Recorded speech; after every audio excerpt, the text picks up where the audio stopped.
Okay, my name's Andrew Davis, and I'm talking about LED lights. I already messed it up. Since the beginning of time, we've tried to light our nights. Start with the sun, moon. I just made a light bulb. More than a century without any major changes, and during that time, incandescent bulbs were the main source of artificial light. Around the year 2000, CFLs became most popular because of cheap energy efficiency. 8 years ago, white LEDs took the reins, and their reduction in waste heat made them one of the most effective light choices available. They put out a lot of light for a little power. They are more durable, but their small size makes them difficult to dissipate the heat.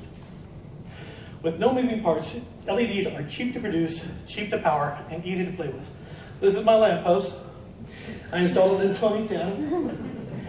And I put CFLs in at the beginning to change colors. My first experiment with LEDs was a shift bright module. It was about as bright as a night light, so not hard to see it during the day. I had to make custom cables for it. It was tough. I was overjoyed if I got it to work at all, because it used an Arduino board, and it was and not very weatherproof. I did have to learn how to program on the LEDs too. This is the NeoPixel ring, about $150 the next time I went to a build. Cobbled together some cable wires, some network cables to do powering chips powering data for the chips. They were more reliable, but I still had issues. They had more LEDs, which made them brighter, but required a new power supply. I could also make them do more, like fade, chase, flash a rainbow pattern, whatever. And this version was a little bit more weatherproof.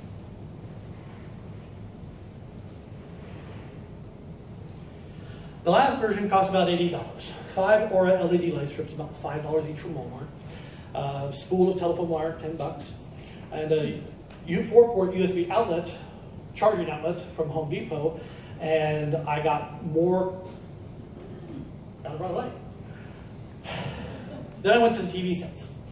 I mean, control was easy with that. I spent less time on the coding, so I got to be able to put LED light strips in these. And this is actually one of them here. The first time you try anything is always going to be interesting.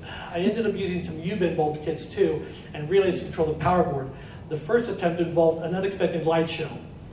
Insulation on this is your friend, by the way. And you have to be careful not to crack the screen when you take them apart too.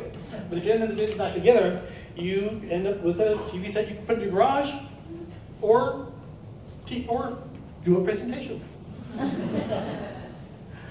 The larger TV set needed 2 U-bend bulb kits. Since I used one of the driver boards to replace the one I blew up, it had a light.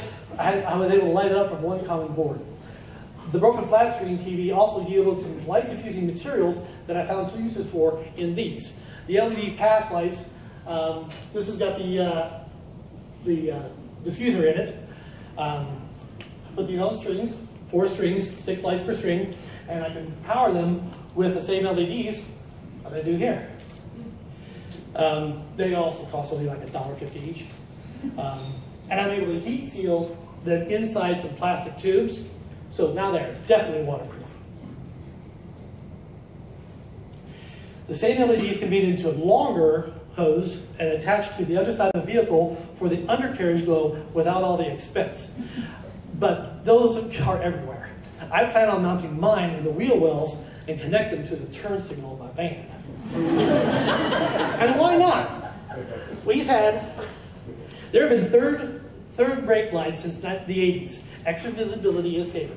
A 3-way light switch circuit made from the relays brings lights on when your turn signal is on and off when the parking lights are on. I also have an exit sign that makes a good housing for the LEDs as well. The diffusion material again, and the letters, and now I have an exit sign with a little more flare. And what about these?